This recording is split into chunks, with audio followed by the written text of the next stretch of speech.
എന്ന് പറഞ്ഞു കഴിഞ്ഞാൽ ശരിക്കും ഒരു ഫിലിം മേക്കിങ്ങിന് സപ്പോർട്ടീവായിട്ട് നിൽക്കുന്ന ഒരു മെയിൻ ബോഡി പോലെ നിൽക്കുന്ന സംഭവമാണ്. അത് ഒരാൾ ഷോട്ട് ചെയ്യാൻ വേണ്ടിയിട്ട് ആ ഷോട്ട് പ്രിപ്പയർ ചെയ്യുന്ന പല രീതിയിലുണ്ടാവും.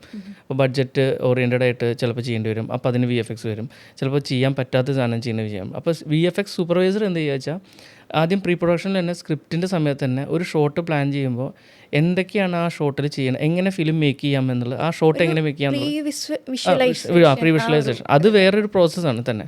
പക്ഷേ ഒരു സിനിമ ഷൂട്ട് ചെയ്യാൻ തുടങ്ങുമ്പോൾ തന്നെ ആ ഡയറക്ടറും ക്യാമറാമാനും സൂപ്പർവൈസറും എല്ലാവരും കൂടി ചേർന്നിട്ട് ആർട്ട് ഡയറക്ടർ എല്ലാവരും ഉണ്ടാവും. ഇപ്പോൾ ഒരു ഷോട്ട് നമ്മൾ പ്ലാൻ ചെയ്യും, ആ ഷോട്ട് എങ്ങനെ ചെയ്യണം എന്നുള്ളത് നമ്മൾ നോക്കി പ്ലാൻ ചെയ്യും. ചിലപ്പോൾ ആർട്ടിലാവും കറക്റ്റായിട്ട് ചെയ്യാൻ പറ്റുക, ചിലപ്പോൾ അത് എന്താ പറയുക മേക്കിങ്ങിൽ തന്നെ നോർമൽ മേക്കിംഗ് ക്യാമറ ഇതിൽ വെച്ചിട്ട് തന്നെ ചെയ്യാൻ പറ്റുമായിരിക്കും.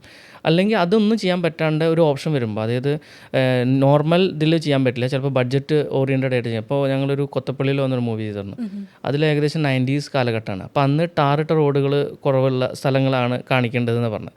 അപ്പോൾ നമ്മൾ ടാറിട്ട റോഡ് സ്ഥലം, പക്ഷേ അതുകൂടെ ഒരാൾ വണ്ടി ഓടിച്ച് വരുന്ന സീക്വൻസും ഉണ്ട്. അപ്പോൾ നമുക്ക് അങ്ങനത്തെ സ്ഥലത്ത് നമുക്ക് ആ ഷൂട്ട് എടുക്കണമെങ്കിൽ അങ്ങനത്തെ ഒരു സ്ഥലം കണ്ടുപിടിക്കാൻ ബുദ്ധിമുട്ടാണ്.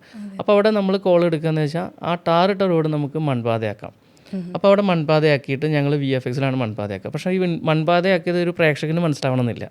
ഞങ്ങളത് VFXൽ ചെയ്ത് മനസ്സിലാവാൻ പാടില്ല ശരി, കാരണം അത് അങ്ങനെയാണ്. അപ്പോൾ എന്താ വെച്ചാൽ ആ സമയത്ത് നമ്മൾ സംസാരിക്കും, അപ്പം എന്നൊരു കാര്യം ചെയ്യാൻ ഞങ്ങളിത് മൺപാതയാക്കാം, അപ്പോൾ അതിനനുസരിച്ച് ഷൂട്ട് ചെയ്തോളൂ, കുഴപ്പമില്ല എന്ന് പറയും. അപ്പോൾ നമ്മളോടാണ് ചോദിക്കുക VFX സൂപ്പർവൈസറോട്, അതിങ്ങനെ ചെയ്യാൻ പോസിബിൾ ആണോ.